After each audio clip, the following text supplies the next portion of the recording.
कहते हैं यूं ही नहीं किसी की बेवजह बड़ाई होती है। जी हाँ, कहते हैं यूं ही नहीं किसी की बेवजह बड़ाई होती है। दृढ़ इच्छा शक्ति और सच्ची लगन ही सफलता की दवाई होती है। जी हाँ, अगर आपको अपने जीवन में सफल होना है तो हमेशा आपकी इच्छा शक्ति दृढ़ होनी चाहिए और लगन जो होना चाहिए वो हमेशा सच्चा होना चाहिए कि हाँ, मुझे मेहनत तो करना है लेकिन हमेशा प्रॉपर अटेंशन के साथ पढ़ना है, जिसके कारण मुझे सफलता जल्द से जल्द मिल सके। तो आप जब भी पढ़ें तो दृढ़ इच्छा शक्ति के साथ पढ़ें और सच्ची लगन के भी साथ पढ़ें। तो इसी सिलसिला को हम लोग जारी रखते हुए आज हम लोग देखेंगे स्टैटिक जीके के सेशन नंबर 135 सालोमिस के साथ, जिसमें हम लोग बहुत सारे प्रश्नों को देखेंगे एक्स्ट्रा फैक्ट्स के साथ। तो मिस, आप यहाँ आए और फिर से एक इंपॉर्टेंट सेशन की शुरुआत करें। तो चलिए शुरू करते हैं आज का सेशन नंबर 135 और आते हैं क्वेश्चन नंबर फर्स्ट पर। देखिएगा क्वेश्चन फर्स्ट क्या कह रहा है, करंट से जुड़ा हुआ, जिसमें हम लोग स्टैटिक भी देखेंगे जो आपके एग्जाम के लिए इंपॉर्टेंट होगा। क्वेश्चन फर्स्ट क्या कह रहा है, देखिएगा 34वां व्यास सम्मान 2024 से किसे सम्मानित किया गया है। 34 नंबर का व्यास सम्मान दिया गया है 2024 में, है ना। और व्यास सम्मान जो है, पहले तो ये किस क्षेत्र से संबंधित है, तो सारा फैक्ट्स को हम लोग पढ़ते हुए और लिखते हुए याद करते जाते हैं ना। चलो देखो, सबसे पहले याद रखिएगा कि ये जो आपका व्यास सम्मान है ना, ये जो व्यास सम्मान है ये किस क्षेत्र से संबंधित है, तो ये आपका साहित्य से संबंधित है। किससे? साहित्य से। कब शुरू हुआ, तो 1991 में इस पुरस्कार की शुरुआत की गई। किसके द्वारा शुरू किया गया, तो ये भी सवाल बनते हैं। तो के बिरला फाउंडेशन के द्वारा, के बिरला फाउंडेशन के द्वारा इस पुरस्कार की स्थापना की गई थी। और कब किया गया था? 1991 में शुरू किया गया था, ठीक ना। चलिए, अगर हम लोग यहाँ पर देखें तो 34 नंबर का जो व्यास सम्मान है 2024 का, वो किसको मिला है, तो सूर्यबाला नामक एक लेखिका को यह पुरस्कार मिला है। ठीक है, यहाँ पे सूर्यबाला लिखा हुआ है, सूर्यबाला होगा, ठीक है, यहाँ पे सही कर लीजिएगा, सूर्यबाला। तो ये पुरस्कार जो है, इस बार का व्यास सम्मान जो है ये किसको मिला है, तो सूर्यबाला को मिला है। किस बुक के लिए मिला है, तो बुक का नाम है कौन देश को वासी वेणु की डायरी। इंपॉर्टेंट है, याद रखिएगा। इनके बुक का नाम क्या है, बुक का नाम है कौन देश को वासी वेणु की डायरी। ये जो बुक है, इसी बुक के लिए इनको आपका व्यास सम्मान दिया गया है। ये बुक प्रकाशित कब हुआ था? 2018 में। किस चीज से संबंधित है, तो यूएसए में रहने वाले भारतीयों को वहां पे किस तरह का सांस्कृतिक प्रॉब्लम से गुजरना पड़ता है, इसी चीज को प्रकाश यहाँ पर डाला गया इस बुक में, है ना। तो याद रखिएगा, ये सवाल भी बनते हैं आपसे। दूसरा आपसे पूछेगा कि आपका 33वां व्यास सम्मान जो है वो किसको मिला था, तो 33 नंबर का जो ये पुरस्कार था 2023 वाला, वो किसको मिला था, तो वो मिला था पुष्पा भारती को। ठीक है, कितने नंबर का, तो 33वें नंबर का। और इनकी पुस्तक का क्या नाम था, तो बड़ा ही प्यारा नाम था इनके पुस्तक का। क्या नाम था? यादें और यादें, ये इनकी पुस्तक का नाम था, पुष्पा भारती जी का, जिनके लिए 33वां व्यास सम्मान उनको मिला था। आपसे सवाल करेगा कि इस पुरस्कार में क्या कोई राशि दी जाती है, तो हाँ, दी जाती है। और कितनी राशि दी जाती है, तो 4 लाख रुपए की राशि दी जाती है। और वहां पे प्रशस्ति पत्र दिया जाता है, इस चीज को याद रखिएगा। अगर ऑप्शन में हम लोग देखें तो गुलजार साहब और राम भद्राचार्य के नाम से आप अवेयर होंगे। गुलजार जो हैं ये संगीतकार है, उर्दू के ये बहुत बड़े फेमस संगीतकार रहे हैं। और राम भद्राचार्य जो है ये आपके शंकराचार्य के पद पर हैं। इन दोनों को 2024 का ज्ञानपीठ पुरस्कार दिया गया। तो इस चीज को भी याद रखिएगा कि आपसे सवाल करता है 2024 का ज्ञानपीठ पुरस्कार किसको मिला है, तो गुलजार साहब को मिला है और राम भद्राचार्य जी को मिला है। इस चीज को याद रखिएगा। आते हैं हम लोग क्वेश्चन नंबर 2 पर आते हैं, ठीक ना। चलिए आते हैं क्वेश्चन नंबर 2 पे। देखिएगा क्वेश्चन 2 क्या कह रहा, निम्नलिखित में से कौन सा अनुच्छेद संसद में प्रयोग की जाने वाली भाषा से संबंधित है। आपसे ये सवाल कर रहा है कि कौन सा अनुच्छेद बताता है कि संसद में आप किस भाषा में काम करोगे। तो पहले तो आप याद रखो कि संसद में काम करने के लिए हमारे पास 2 भाषा दिया गया है। कौन कौन सा, तो एक दिया गया है इंग्लिश और एक दिया गया है आपका हिंदी। दो भाषा में ही आप काम कर सकते हैं, ठीक ना, इंग्लिश और हिंदी। लेकिन अगर आप, और ये चीज लिखा हुआ कहाँ है, ये चीज लिखा हुआ है आपका आर्टिकल 120 में, आर्टिकल 120 में। बट अगर कोई सांसद ऐसा है जो ना तो इंग्लिश बोल पा रहा है ना तो हिंदी बोल पा रहा, उसकी नेटिव लैंग्वेज कुछ और है, उसकी मातृभाषा कुछ और है, वो किसी और भाषा का प्रयोग करना चाहता है, तो क्या संसद में वो किसी और भाषा का प्रयोग कर सकता है? जी हाँ, कर सकता है। तो इस चीज को याद रखिएगा कि सांसद जो है अपनी मातृभाषा का भी प्रयोग कर सकता है, अपनी मातृभाषा का प्रयोग कर सकता है, लेकिन इसके लिए पहले इसको किसी से परमिशन लेना पड़ेगा, अनुमति लेना पड़ेगा। किससे परमिशन लेना पड़ेगा? तो अगर वो सांसद राज्यसभा का है तो किसका अनुमति लेगा? सभापति का। और अगर वो सांसद लोकसभा का है तो किसका अनुमति लेगा? स्पीकर का अनुमति लेगा। इस चीज को याद रखिएगा। और हमारे संविधान में जो अनुसूची डाला गया है, उन अनुसूची में एक 8वें नंबर का अनुसूची है जो किस चीज से संबंधित है? तो वो संबंधित है हमारे संविधान में चर्चित 22 भाषाओं से संबंधित है, तो उन भाषाओं का प्रयोग कर सकता है, ठीक ना। चलिए, तो इस चीज को याद रखिएगा। अगर हम लोग चर्चा करें कि आर्टिकल, जैसे देखिएगा यहाँ पे आर्टिकल 118 दिया हुआ है, तो आर्टिकल 118 जो है ये किस चीज से संबंधित है? तो ये संबंधित है संसद को अपनी प्रक्रिया, कार्य संचालन वगैरह से। आपका ये आर्टिकल वैसे उतना ज्यादा इंपॉर्टेंट नहीं है, जैसे कुछ कुछ आर्टिकल 120 आपका हुआ, 121 इंपॉर्टेंट है, 122 इंपॉर्टेंट है। तो देखिएगा यहाँ पे 121 के बारे में अगर हम लोग चर्चा करते हैं तो 121 क्या कहता है? 121 ये कहता है ना कि आप संसद में जब कोई काम कर रहे हो, ठीक है, संसद में कोई भी काम कर रहे हो तो एससी और एचसी, मतलब वहां पे कोर्ट के बारे में आप वहां पे कोई भी चर्चा नहीं करोगे। और सेम चीज 122 में भी बोलता है कि जब आपका अगर कोर्ट में कोई काम कर रहा है तो उसमें जो संसद है उसमें कोई भी प्रतिबंध जैसा कोई भी वहां पे चर्चा नहीं किया जाएगा। मतलब आप याद रखो कि 121 और 122 जो है ना, वो संसद को कोर्ट से क्या कर रहा है? सेपरेट करके रख रहा है। इस चीज को याद रखिएगा। वैसे यहाँ पे अपना आंसर क्या होना था? आर्टिकल 120, ठीक ना। चलिए आगे आते हैं क्वेश्चन नंबर 3 पर। देखिएगा क्वेश्चन 3 क्या कह रहा है, सारा क्वेश्चन पूछा हुआ एग्जाम में। चलिए यहाँ पे देखिएगा, इल्तुतमिश के बारे में निम्नलिखित में से कौन से कथन सत्य हैं? यहाँ पे आपको एक नाम दे दिया है और बोल रहा है कि आप पढ़ो इसके बारे में कि इसमें से कौन सा कथन सत्य है। चलिए पढ़ते हैं। देखिएगा, इल्तुतमिश के बारे में बोल रहा है कि उसका विवाह कुतुबुद्दीन ऐबक की पुत्री से हुआ था, ठीक है। दूसरा क्या बोल रहा है कि वह लाहौर का गवर्नर था।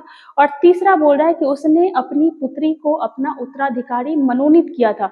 तो इसको जानने के लिए आपको इसके पहले पता होना चाहिए कि आखिर इल्तुतमिश था कौन। तो इल्तुतमिश जो था इलबरी तुर्क वंश का संबंधित एक व्यक्ति था, कुतुबुद्दीन ऐबक का गुलाम था, ठीक है। सारा अपने आप में क्वेश्चन आप नोट करते जाना। कुतुबुद्दीन ऐबक का गुलाम था और गुलाम वंश का वास्तविक संस्थापक कौन था?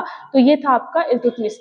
तो आप याद रखिएगा कि गुलाम वंश का वास्तविक संस्थापक कौन था? ये था आपका इल्तुतमिश, वास्तविक संस्थापक, ठीक ना, वास्तविक संस्थापक। अगर आपसे पूछता है कि कब से कब तक शासन किया था, तो 1210 से लेकर के 1236 ईस्वी तक शासन किया था, ठीक ना। और इसको कुछ कुछ और भी कहा जाता है, गुलामों का गुलाम भी कहा जाता है, ठीक है। गुलामों का गुलाम क्यों कहा जाता है?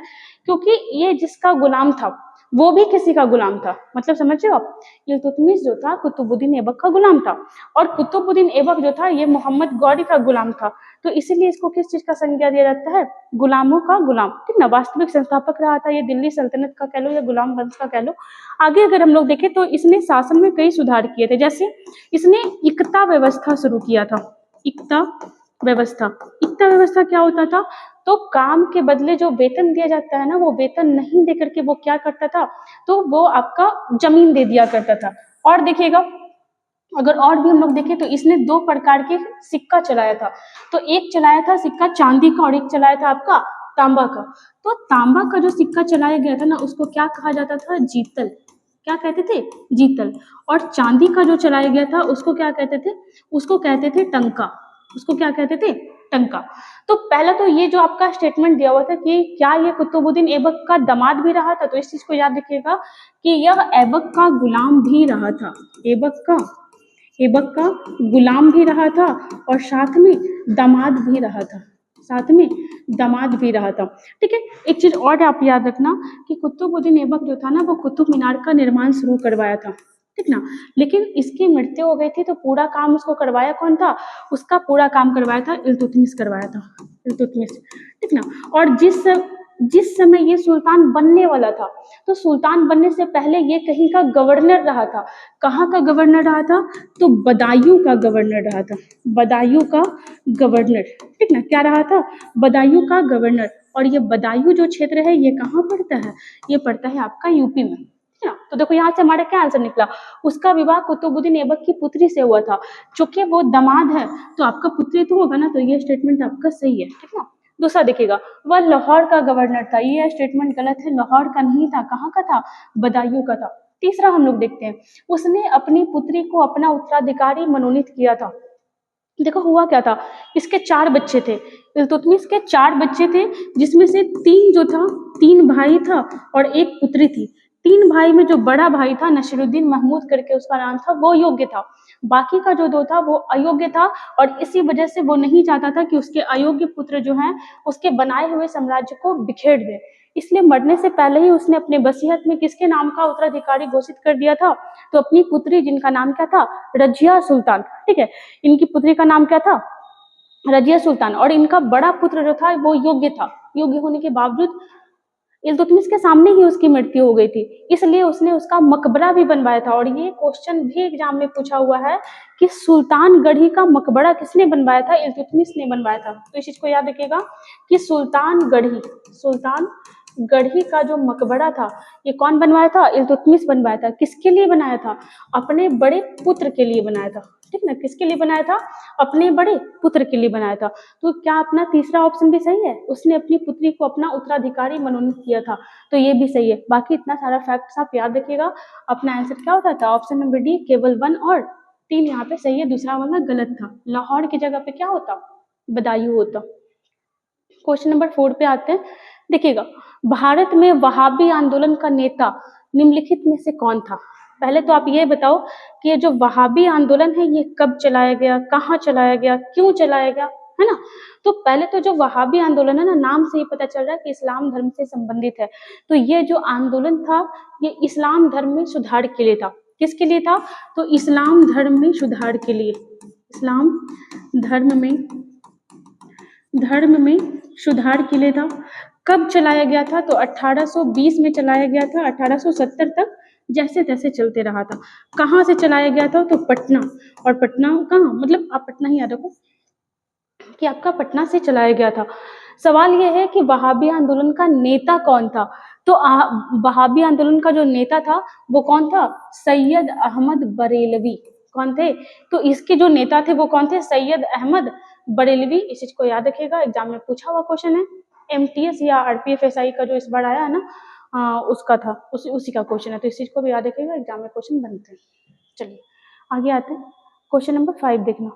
मार्च 2024 में पाकिस्तान के 14वें राष्ट्रपति के रूप में शपथ लेने वाले आसिफ अली जरदारी जो है ना, ये क्या बने हैं? तो ये अभी रिसेंट में पाकिस्तान के राष्ट्रपति बने हैं। आसिफ अली जरदारी ने निम्नलिखित में से किसकी जगह ली है? सवाल कर रहा है कि अभी पाकिस्तान के 14वें राष्ट्रपति कौन बने हैं, किसको हरा करके बने हैं, है ना, किसके जगह पर बने हैं, ये सवाल आपसे कर रहा है। तो चलो देखते हैं यहाँ पे इसका आंसर क्या हो जाएगा। तो आंसर हो जाएगा आरिफ अलवी। आरिफ अलवी। इस चीज को याद रखिएगा कि आसिफ अली जरदारी जो है ये अभी पाकिस्तान के क्या है, ये अभी पाकिस्तान के राष्ट्रपति हो जाएंगे। जबकि आपसे पूछेगा कि वहाँ के प्रधानमंत्री कौन है, तो प्रधानमंत्री कौन हो जाएंगे? ये हो जाएंगे शहबाज शरीफ। प्रधानमंत्री कौन हो जाएंगे? शहबाज शरीफ, ठीक ना। ये शहबाज शरीफ वहाँ के भी प्रधानमंत्री हो जाएंगे। और वहाँ के एक प्रधानमंत्री बहुत प्रसिद्ध रहे थे, क्या नाम था उनका? इमरान खान था, ठीक है। शहबाज शरीफ अभी क्या है? तो वहाँ के प्रधानमंत्री। अगर हम लोग चर्चा करें कि आसिफ अली जरदारी क्या पहली बार पाकिस्तान के राष्ट्रपति बने, तो नहीं, पहली बार नहीं बने, इससे पहले भी रहे थे। कब बने थे? तो 2008 से लेकर के, ठीक ना, कब से कब तक? 2008 से लेकर के 13 तक ये इसके पहले भी राष्ट्रपति रहे थे। अगर हम लोग इनको किसी नेता से कनेक्ट करें तो पाकिस्तान में एक बेनजीर भुट्टो थी। आप बताइएगा कमेंट करके कि बेनजीर भुट्टो जो है ये पाकिस्तान में किस संवैधानिक पद पे थी। बेनजीर भुट्टो के ये क्या है? आपके पति है, मतलब वही हस्बैंड है। आप इस चीज को याद रखिएगा कि बेनजीर भुट्टो के परिवार से संबंधित है। ठीक ना। अगर आपसे सवाल करता है कि पाकिस्तान का निर्माणकर्ता के रूप में, या फिर जैसे हम लोग जानते हैं ना कि भारत के राष्ट्रपिता कौन है, महात्मा गांधी, वैसे आपसे पूछता है कि पाकिस्तान के राष्ट्रपिता कौन है, तो वो कौन हो जाएंगे? तो सबसे ज्यादा जो चर्चा किए थे, सबसे ज्यादा जो डिमांड किए थे पाकिस्तान के निर्माण के लिए, कौन? तो मोहम्मद अली जिन्ना। आपसे सवाल करता है कि पाकिस्तान के पहले प्रधानमंत्री कौन थे, बताइएगा पाकिस्तान के पहले प्रधानमंत्री कौन थे? बहुत बार हम लोग चर्चा किए हैं, क्या हो जाएंगे? लियाकत अली खां। पाकिस्तान के पहले प्रधानमंत्री कौन हो जाएंगे? लियाकत अली खां। और अगर आपसे पूछता है कि पाकिस्तान के पहले राष्ट्रपति कौन हो जाएंगे, ठीक ना, इनका नाम तो बहुत बार आया है, लियाकत अली खां का। राष्ट्रपति का नाम बताइएगा कि पाकिस्तान के पहले राष्ट्रपति कौन थे? वो थे इस्कंदर मिर्जा। कौन थे? इस्कंदर मिर्जा। याद रखिएगा, इस्कंदर मिर्जा। और अगर एक सवाल और करता है कि पाकिस्तान का राजधानी क्या हो जाएगा, तो वो हो जाएगा आपका इस्लामाबाद, ठीक ना। 14 अगस्त 1947 में इसका निर्माण हुआ था। और भारत सरकार के द्वारा 14 अगस्त को कौन सा दिवस मनाया जाता है? विभाजन विभीषिका दिवस, है ना, विभाजन विभीषिका दिवस। तो इसका आंसर क्या हो जाएगा? आरिफ अलवी, है ना। शहबाज शरीफ अभी कौन है? तो वहां के प्रधानमंत्री हैं। चलिए नेक्स्ट में आते हैं। क्वेश्चन नंबर 6 देखिएगा, भारत में हॉर्नबिल त्योहार किस महीने मनाया जाता है? भारत में जो हॉर्नबिल त्योहार है ना, यहाँ पे देखो कि अब क्या कर रहा है, क्वेश्चन का लेवल आप देख पा रहे हो। आपसे ये नहीं पूछ रहा कि हॉर्नबिल त्योहार कहाँ मनाया जाता है, क्योंकि लोग जानते हैं कि अब आदमी याद करके बैठा हुआ है कि हॉर्नबिल त्योहार कहाँ का है, नागालैंड का है। अब आपसे पूछा कि किस मंथ में मनाया जाता है, तो हॉर्नबिल त्योहार है ना, ये दिसंबर में मनाया जाता है। दिसंबर में भी डेट पूछ लेगा तो 1 से 10 दिसंबर को कौन सा फेस्टिवल मनाया जाता है? हॉर्नबिल महोत्सव मनाया जाता है। कहाँ मनाया जाता है? तो ये मनाया जाता है आपका नागालैंड में मनाया जाता है। अगर बात करें नागालैंड की राजधानी क्या हो जाएगी, तो ये हो जाएगा आपका कोहिमा। यहाँ के सीएम कौन हो जाएंगे?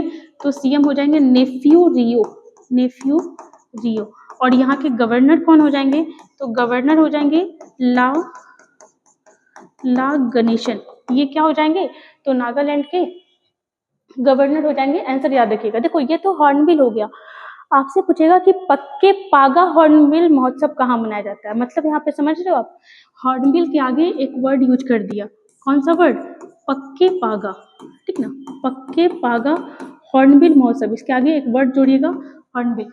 ये फेस्टिवल जो है ये कहाँ मनाया जाता है? तो ये मनाया जाता है अरुणाचल प्रदेश में, ठीक ना, अरुणाचल प्रदेश में ये फेस्टिवल मनाया जाता है। अगर हम लोग रिलेट करें तो अरुणाचल प्रदेश को हम लोग किस नाम से भी जानते थे? नेफा के नाम से जानते थे। और रिसेंट एक एग्जाम में पूछा हुआ क्वेश्चन है कि पाखोई वन्य जीव अभ्यारण्य कहाँ है? तो ये हो जाएगा आपका कहाँ? अरुणाचल प्रदेश में, ठीक ना, इस चीज को याद रखिएगा। चलिए आते हैं क्वेश्चन नंबर 7 में।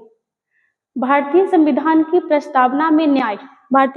प्रस्तावना में 3 प्रकार के न्याय का चर्चा किया गया, ठीक है। वही सवाल कर रहा है आपका कि जो न्याय है सामाजिक, आर्थिक और राजनीतिक, ये जो न्याय का चर्चा किया गया है ये किस देश से प्रेरित है? कई बार एग्जाम में क्या करता है ना कि 4 ऑप्शन देगा, बोलेगा कि बताओ इनमें से किस प्रकार के न्याय का चर्चा नहीं किया गया है। लेकिन यहाँ पे क्या किया, आपको सामाजिक बता दिया, आर्थिक बता दिया, राजनीतिक बता दिया। कई बार एग्जाम में किया ऐसा कि एक ऑप्शन दे दिया धार्मिक, और धार्मिक इसका आंसर नहीं होगा। तो ये जो न्याय का विचार है ये कहाँ से लिया गया है? तो उस समय के सोवियत संघ से लिया गया। कहाँ से लिया गया है? तो ये उस समय के सोवियत संघ से लिया गया। आज के टाइम में हम लोग इसको किस नाम से जानते हैं? तो रशिया के नाम से। ऑप्शन नंबर क्या हो जाएगा? रूस। अगर हम लोग बात करें प्रस्तावना के बारे में, तो हमारे संविधान में एक प्रस्तावना होना चाहिए। इसका प्रावधान कहाँ से लिया गया? तो इसका प्रावधान लिया गया है यूएसए से, ठीक है। उसके बाद प्रस्तावना की भाषा कैसी होगी, ये कहाँ से लिया गया? तो ये लिया गया आपका ऑस्ट्रेलिया से, ठीक है। तीसरा चीज याद रखिएगा कि संविधान में जो प्रस्तावना डाला गया उसका आधार क्या था? उसका आधार था आपका उद्देश्य प्रस्ताव। आधार तो ये था आपका उद्देश्य प्रस्ताव। और अगर आप संविधान सभा के बारे में पढ़े हैं तो उद्देश्य प्रस्ताव जो था यह 13 दिसंबर 1946 को किसके द्वारा लाया गया था? तो जवाहरलाल नेहरू के द्वारा। 13 दिसंबर 1946 को किसके द्वारा लाया गया? जवाहरलाल नेहरू के द्वारा। तो ये सब कई बार सवाल बनता है। ये पूछता है कि प्रस्तावना में भारत शब्द का प्रयोग कितनी बार किया गया है? प्रस्तावना में भारत शब्द का प्रयोग कितनी बार किया गया? 2 बार किया गया है। कहाँ पर? तो हम लोग ऐसा कहते हैं ना, हम भारत के लोग, भारत को एक, तो यहीं पे 2 बार आपका भारत शब्द यूज हुआ है। ये सवाल बनता है कि प्रस्तावना में किस डेट का चर्चा किया गया है, तो प्रस्तावना में 26 नवंबर 1949 वर्ड का ये आपका डिजिट का यूज हुआ है, टाइम का यूज हुआ है। ये सवाल बनता है कि प्रस्तावना में किस कैलेंडर का प्रयोग किया गया है, किस कैलेंडर का, तो ये हो जाएगा आपका विक्रम संवत का। तो ऐसे कई सवाल बनते हैं, ठीक ना, इसे चीज को याद रखिएगा। अगर और भी देखें तो क्या प्रस्तावना में कभी संशोधन हुआ है, एक बार हुआ है। किसके समय हुआ था, इंदिरा गांधी जी के समय, 42वां संशोधन 1976 में। प्रस्तावना में अभी तक के इतिहास में मात्र एक बार संशोधन हुआ है, इस चीज को याद रखिएगा। आंसर अपना क्या हो जाएगा, रशिया। नेक्स्ट क्वेश्चन में आ रहे हैं, क्वेश्चन नंबर 8 देखिएगा। 8 क्या कह रहा है आपका, निम्नलिखित में से किसने द व्हाइट टाइगर पुस्तक लिखी है। पूछा हुआ सवाल है, एमटीएस में प्रीवियस ईयर क्वेश्चन में पहले भी पूछा है और अभी भी पूछा है। सवाल यह है कि द व्हाइट टाइगर पुस्तक जो है ये किसके द्वारा लिखा गया है। प्रसिद्ध पुस्तक है और इस पुस्तक के लिए उस लेखक को मैन बुकर पुरस्कार मिला था, इस वजह से ये बुक जो है और भी ज्यादा प्रसिद्ध हो जाता है, ठीक ना। तो याद रखिएगा कि ये जो बुक है किसके द्वारा लिखा गया, अरविंद अडिगा जी के बारे, अरविंद अडिगा हो जाएगा, ठीक ना। अरविंद अडिगा के द्वारा ये पुस्तक लिखा गया है, ठीक ना। और इस बुक के लिए इनको कौन सा अवार्ड मिला था, तो मैन बुकर पुरस्कार जो है इनको इस पुस्तक के लिए मिला था। तो याद रखिएगा कि बुकर पुरस्कार ये जो है आपका इस बुक के लिए इनको मिला था, ठीक ना। अगर हम लोग 2-4 बुक के बारे में और अगर चर्चा करें तो ग्लिम्पेज ऑफ हिस्ट्री, बताइएगा किसके द्वारा लिखा गया है। ग्लिम्पेज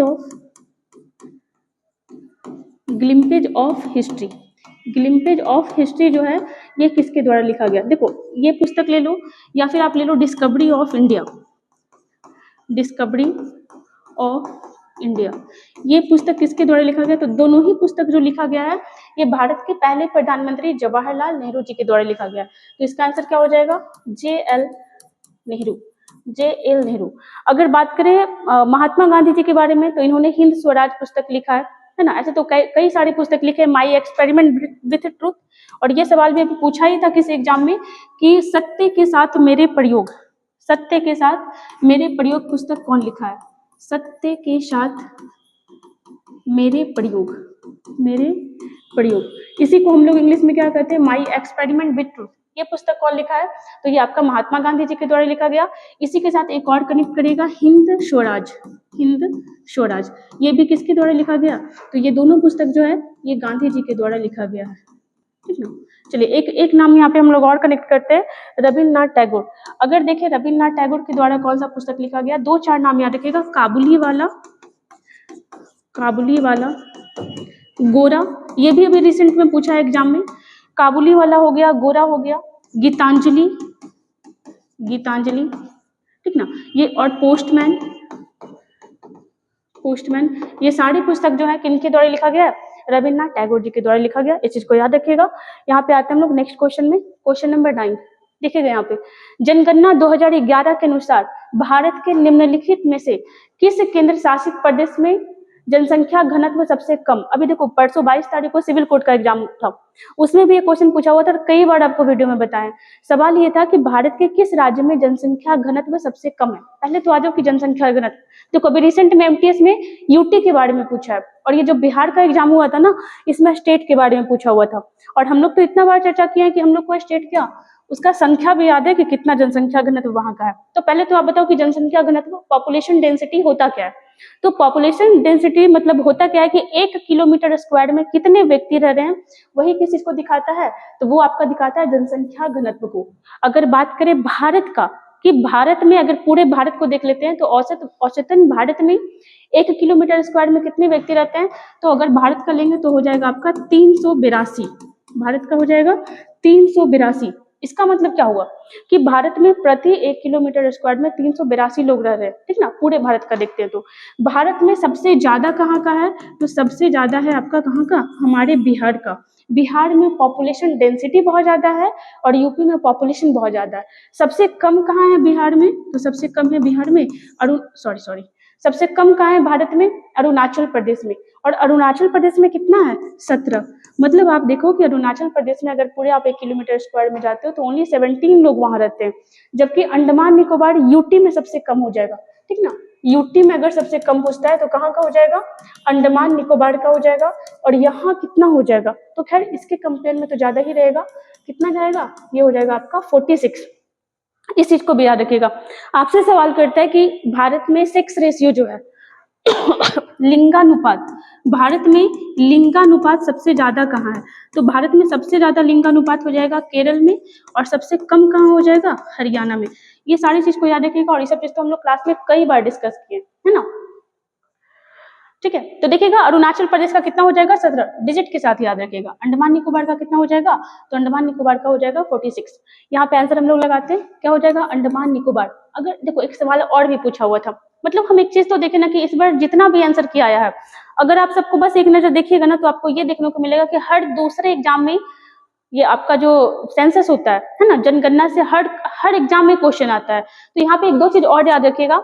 एक सवाल किया हुआ था कि भारत में जनगणना का पिता किसे कहा जाता है, भारत में जनगणना का पिता, तो जनगणना का पिता जो कहा जाता है वो हेनरी वॉल्टर को कहा जाता है, हेनरी वॉल्टर। ठीक है, और एक दूसरा क्वेश्चन ये पूछा हुआ था कि भारत में जनगणना के पहले आयुक्त कौन थे। आप बताओ कि भारत में पहली बार जनगणना कब हुआ था, 1872 में हुआ था, बट ये सिस्टमेटिक ढंग से नहीं हुआ था। सिस्टमेटिक ढंग से कब हुआ था, ये हुआ था आपका 1881 में, 1881 में सिस्टमेटिक ढंग से हुआ था। और इस समय जनगणना आयुक्त किसे बनाया गया था, ये क्वेश्चन भी पूछा हुआ है एमपी के किसी एग्जाम में, W.C. प्लोडेन। ठीक है, इस समय जो जनगणना आयुक्त थे वो कौन थे, वो थे W.C. प्लोडेन। W.C. प्लोडेन जो थे ये भारत के पहले जनगणना आयुक्त थे। लास्ट वाला कब हुआ है, 2011 में। और 2011 में कौन थे जनगणना आयुक्त, तो इस समय हो जाएंगे सी चंद्रमौली, सी चंद्रमौली। ये सब सारा फैक्ट हम लोग बहुत बार चर्चा किए हैं, ये आपके लिए नया होगा, ठीक ना। चलिए आगे बढ़ते हैं, आंसर क्या हो जाएगा, ऑप्शन नंबर ए। आते हैं लास्ट क्वेश्चन पे, क्वेश्चन नंबर 10। यहाँ पे देखिएगा सवाल क्या है, निम्नलिखित में से कौन सा अरुणाचल प्रदेश में आदि समुदाय का सामाजिक धार्मिक त्योहार है। ठीक ना, मेनली यहाँ पे इतना कुछ नहीं, इतना बड़ा बस बना देता है। सवाल आपसे ये पूछ रहा है कि इनमें से कौन सा फेस्टिवल जो है ये आपके अरुणाचल प्रदेश में मनाया जाता है। ठीक ना, तो यहाँ पे याद रखिएगा, जैसे अगर बात करें हम लोग लोसार का, ठीक ना, लोसार हो जाएगा या मोपीन हो जाएगा, ये सारा का सारा फेस्टिवल कहाँ का है, ये आपका अरुणाचल प्रदेश का हो जाएगा। यहाँ पे देखिएगा सारा ऑप्शन हम लोग छाटते हैं। पहला ऑप्शन देखिएगा क्या कह रहा है, बोहाग बिहू। बिहू ना आपका 3 कैटेगरी का होता है, और ये बिहू है कहाँ का, तो ये है आपका असम का, तो ये तो खत्म हो गया। छठ पूजा जो है ये हमारे प्रॉपर बिहार का है, और राजगीर नृत्य महोत्सव भी जो है ये प्रॉपर हमारे बिहार का है। बचा कौन, सोलुंग फेस्टिवल, सोलुंग बोलेगा, लोसार बोलेगा, ये सारा का सारा फेस्टिवल कहाँ है, मोपीन बोलेगा, तो ये सारा का सारा फेस्टिवल जो है अरुणाचल प्रदेश का है। याद रखिएगा सोलुंग, सोलुंग, और देखना यहाँ पे लोसार, लोसार, मोपीन, ये फेस्टिवल जो है कहाँ का है, अरुणाचल प्रदेश का। ठीक ना, इस चीज को याद रखिएगा। आंसर क्या हो जाएगा, ऑप्शन नंबर डी। अगर बात करें अरुणाचल प्रदेश के बारे में, तो अभी यहाँ पे सीएम कौन चल रहे हैं, अरुणाचल प्रदेश में अभी सीएम है पेमा खांडू। कौन है, पेमा खांडू। और यहाँ के गवर्नर कौन है, तो गवर्नर हो जाएंगे कैवल्य त्रिविक्रम पटनायक, कैवल्य, कैवल्य त्रिविक्रम पटनायक, ये कौन हो जाएंगे, तो ये अभी अरुणाचल प्रदेश के गवर्नर है। आपसे सवाल करता है कि भारत का सबसे पूर्वी राज्य कौन सा है, भारत का सबसे पूर्वी राज्य, तो भारत का सबसे पूर्वी राज्य तो हो जाएगा आपका अरुणाचल प्रदेश। लेकिन अगर पूछता है कि पूर्वी क्षेत्र कौन सा हो जाएगा, अरुणाचल प्रदेश में भी प्रॉपर पूछ लेगा कि भारत का सबसे पूर्वी क्षेत्र कौन सा है, तो पहले तो आ जाओ कि वो अरुणाचल प्रदेश में ही जाएगा। और प्रॉपर अगर स्टेट, प्रॉपर अगर जगह पूछता है तो क्या हो जाएगा, किबिथु, क्या हो जाएगा, किबिथु। ये जो है आपका अरुणाचल प्रदेश का क्षेत्र है, जो भारत का सबसे पूर्वी क्षेत्र है। और एक चीज याद रखिएगा कि आपका अरुणाचल प्रदेश जो है, अरुणाचल प्रदेश जो है ये नॉर्थ ईस्ट का, उत्तर पूर्वी भारत का क्षेत्रफल के अनुसार सबसे बड़ा राज्य हो जाएगा। क्षेत्रफल के अनुसार सबसे बड़ा अरुणाचल प्रदेश, और पॉपुलेशन के अनुसार सबसे बड़ा कौन हो जाएगा नॉर्थ ईस्ट में, तो वो हो जाएगा आपका असम। तो कंफ्यूज नहीं होना, आंसर हो जाएगा ऑप्शन नंबर डी। बाकी फैक्ट्स को याद रखिएगा। यहाँ पे 10 क्वेश्चन अपना कंप्लीट भी हुआ विद फैक्ट्स के साथ, तो बने रहिए हमारे साथ। मिलते हैं फिर नेक्स्ट वीडियो में।